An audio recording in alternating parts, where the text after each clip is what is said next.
ऐसा बहुत कम देखने में आता है कि विपक्षी सेना किसी सैनिक की बहादुरी की दाद दे और उसकी सेना को लिखकर कहे कि इस सैनिक की वीरता का सम्मान किया जाना चाहिए। 1999 के कारगिल युद्ध में ऐसा ही हुआ, जब टाइगर हिल के मोर्चे पर पाकिस्तानी सेना के कैप्टन कर्नल शेर खान ने इतनी बहादुरी से लड़ाई लड़ी कि भारतीय सेना भी उनके सामने नतमस्तक हो गई। उस लड़ाई को भारत की ओर से कमांड कर रहे ब्रिगेडियर एमपीएस बाजवा याद करते हैं। बाकी सारे काले सलवार कमीज में थे और ये जो है ऑफिसर, मैं कहा ये अफसर होगा क्यों, जो ट्रैक सूट में थे। 2 अफसर थे। बाद में हमें पता चला कि एक मेजर इकबाल है जो कि special service group commando forces का था, और एक था कैप्टन करनाल शेर खान जो कि 12 नलाई का था, वहां से जो 4875 की तरफ से आए थे। और उसने जो लीड किया अटैक को, तीसरी बार वो हमें धकेल के हेलमेट से लेके तो दोबारा इधर इंडिया गेट की तरफ हम पीछे विड्रॉ करना पड़ा, क्योंकि जो हमारे 2 जेसीओ वहाँ खत्म हो गए और ऑफिसर बहुत क्रिटिकली वुंडेड था, इसलिए हमें विड्रॉ करना पड़ा। जो 20 आदमी आगे भेजे थे। रेहान जी, बात ऐसी थी जब ये खत्म हुई तो मैं ट्रायल था उस अफसर का, क्यों जो नॉर्मली मैं 71 वॉर कभी लड़ा हुआ हूँ बांग्लादेश में, और मैंने कभी पाकिस्तान ऑफिसर को लीड करते नहीं देखा अभी तक। इसमें हैरानी की बात थी कि ये ऑफिसर 3 बार उनको दोबारा इकट्ठा करके लाया था और उनको लीड कर रहा था। उनको अपनी गिलगित की भाषा में बोल के हमें समझ नहीं लग रहा था क्या कह रहा है, पर उनको लीड करके इतने बड़ा सीरियसली और बड़ी बहादुरी दिखाई कि इसने हमें वहां से नीचे लेके आके तो इंडिया गेट तक ले आया। अगर वो खुदा ना खास्ता ऐसी बात होती तो ये रीइंफोर्स कर जाता और ये हिस्ट्री या कोई और होती दशा। हाल ही में कारगिल पर एक किताब Kargil the untold stories from the war लिखने वाली रचना बिष्ट रावत बताती हैं। कैप्टन कर्नल शेर खान नॉर्दर्न लाइट इन्फेंट्री के वहां पर 5 पोजीशंस थी जहां पर उन्होंने पोस्ट्स बना रखी थी और वो डिफेंड कर रहे थे टाइगर हिल को। और जितने भी आर्मी के टॉप ब्रास हैं वो सब ओपनली ये कहते हैं कि बहुत मुश्किल था टाइगर हिल को वापस लेना। बहुत बहादुर थे वो और बहुत ही अच्छे सिपाही थे। 8 सिख को टास्क मिला था टाइगर हिल पे अटैक करने का और वो बिल्कुल उनसे हो नहीं पाया, जबकि वो भी बहुत बहादुर सिपाही थे और इन spite of not having winter clothing फिर भी वो अच्छे से लड़े थे। फिर 18 ग्रेनेडियर को भी उस टास्क पे लगा दिया गया। Finally they managed to wrest one of the positions. तो ये कॉन्स्टेंटली अटैक करते रहे, जबकि इतनी बड़ी संख्या में अब इंडियन आर्मी वहां आ चुकी थी। इन स्पाइट ऑफ दैट उनको शायद ये बेइज्जती बर्दाश्त नहीं हुई कि मेरे को जो मेरे देश ने काम दिया था करने के लिए वो मैं नहीं कर पाया। और जो लोग ये बैटल देख रहे थे, जो इंडियन सोल्जर से लड़ रहे थे, तो वो सब कहते हैं कि ये सुसाइडल था। जो वो कर रहे थे वो खुद जानते थे कि इसमें सक्सेस नहीं हो सकता क्योंकि they were completely outnumbered, but in spite of that उन्होंने रिट्रीट नहीं किया और वो बार बार अटैक करते रहे जब तक कि वो मरे नहीं। कैप्टन कर्नल शेर खान ने लगभग बाजी पलट दी थी, लेकिन तभी एक भारतीय सैनिक कृपाल सिंह ने उन्हें अपनी मशीन गन का निशाना बनाया। ऑफिसर को अखीर पे 10 गज से मैंने फिर वो लड़का जो हमारा था एक स्पाइस कृपाल सिंह, वो वुंडेड था पर वो उठ के और उन्होंने बाकियों ने बस्ट मार के बड़ी मुश्किल से उसको खत्म किया। उसी टाइम पर ही वो जो अटैक है पीटर आउट हो गया। पर इसकी बहादुरी देख के मैंने बोला कि जो सिविलियन पोर्टर्स भेज के उसकी बॉडी नीचे मंगवाई। मैं कहा जो वो है ट्रैक सूट वाला, वो जो लड़का सामने लीड कर रहा था, वो कोई भी हो उसको लाओ। तो बाकियों को तो दफनाया वहां पर हमने, जितनी भी बॉडीज थी, पर इसकी बॉडी स्पेशली नीचे ला के अपने ब्रिगेड हेडक्वार्टर में मैंने रखवाई। उसकी फिर जेब में से हमने लेटर्स वगैरह सारी निकाल के पढ़ी। इससे के पता चला कि हमें कि ये कैप्टन करनाल गिलगित का रहने वाला था, एक गांव का, छोटे से गांव का कैप्टन था वो। मैं यूसुफ साहब से बात किया, मैं कहा मैं चाहता हूं कि एक चिट में लिख के मैंने इसकी जेब में डाल दिया है कि कैप्टन करनाल शेर Khan of 12 and Allied has fought very bravely and he should be given his due for his bravery। तो इतनी चिट लिख के मैंने उनके जेब में डाल दी। कैप्टन कर्नल शेर खान का जन्म उत्तर पश्चिम सीमांत प्रांत के एक गांव नवाकिले में हुआ था। उनके दादा ने 1948 के कश्मीर अभियान में भाग लिया था। उन्हें वर्दी पहने हुए सैनिक पसंद थे। उनके जब एक पोता हुआ तो उन्होंने उनका नाम कर्नल शेर खान रखा। शेर खान का नाम ही कैप्टन कर्नल शेर खान था, जो हमेशा I was initially very confused कि ये कैप्टन थे या कर्नल थे। तो फिर बाद में पता चला कि वो जब पैदा हुए तो उनके माता पिता ये चाहते थे कि ये फौज में जाएं और कर्नल की रैंक तक तो जाएं ही जाएं, तो उन्होंने उनका नाम ही कर्नल रख दिया।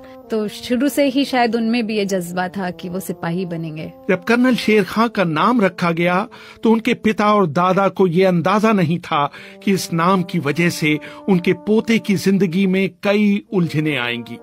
कारगिल पर मशहूर किताब witness to blunder, Kargil story unfolds लिखने वाले कर्नल अशफाक हुसैन लिखते हैं, कर्नल शेर खां के नाम का हिस्सा था और वो उसे बहुत गर्व से इस्तेमाल भी करते थे।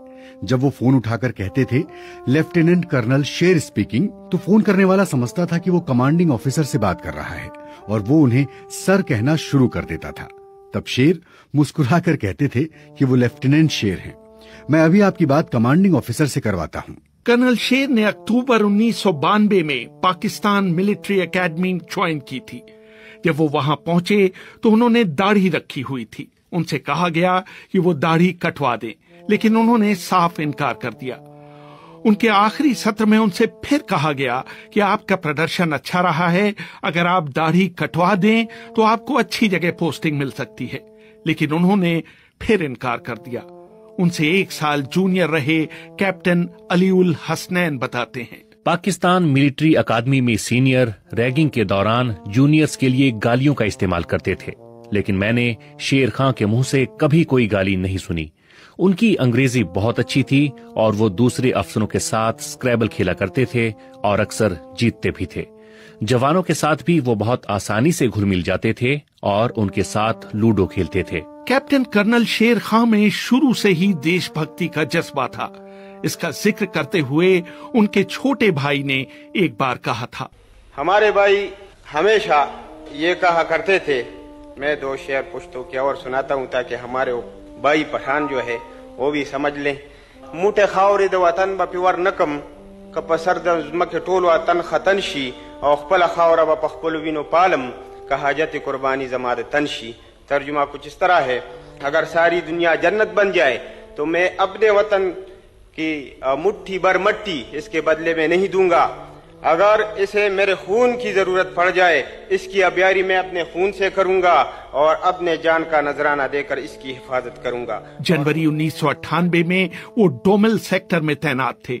जाड़े में जब भारतीय सैनिक पीछे चले गए, उनकी यूनिट चाहती थी कि उस ठिकाने पर कब्जा कर लिया जाए।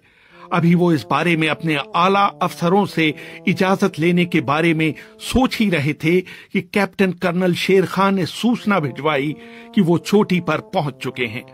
कर्नल अशफाक हुसैन अपनी किताब witness to blunder, Kargil story unfolds में लिखते हैं, कमांडिंग ऑफिसर दुविधा में था कि क्या करे। उसने अपने आला अधिकारियों तक बात पहुंचाई और उस भारतीय चौकी पर कब्जा जारी रखने की इजाजत मांगी, लेकिन अनुमति नहीं दी गई और कैप्टन शेर से वापस आने के लिए कहा गया।